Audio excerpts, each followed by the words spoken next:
আসসালামু আলাইকুম, সুরেশ কুকিং লাইফে সবাইকে স্বাগতম। আজকে খুব মজাদার একটি রেসিপি নিয়ে এসেছি, আশা করি আপনাদের কাছে খুবই ভালো লাগবে। প্রথমে আমি এখানে পানি নিয়েছি, এখানে ভরা ভরা 2 চামচ আমি পেঁয়াজ বাটা দিয়েছি, 1 চামচ রসুন বাটা, হাফ চামচ আদা বাটা দিয়েছি। এখানে আমি লাল মরিচের গুঁড়ো, হলুদের গুঁড়ো, ধনিয়ার গুঁড়ো, জিরার গুঁড়ো, ঝাল, এলাচি এবং তেজপাতা দিয়েছি। মাংসে যে যে মশলা দিতে হয় সব কিছুই দিয়েছি, গরম মশলা, লবণও দিয়েছি। দিয়ে আমি ভালো করে নেড়েচেড়ে এটা একটু কষিয়ে নিব।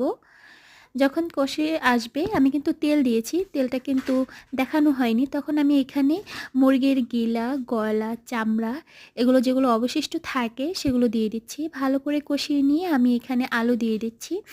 আলু দিয়েও ভালো করে কষিয়ে নিব। তারপরে সিদ্ধ হওয়ার জন্য এবং ঝোলের জন্য পর্যাপ্ত পরিমাণে পানি দিয়ে দিচ্ছি। এটা সিদ্ধ হতে বেশি সময় লাগবে না, যেহেতু আমি ভালো করে আগে কষিয়েছি। তৈরি হয়ে গেল মজাদার রেসিপি জিরা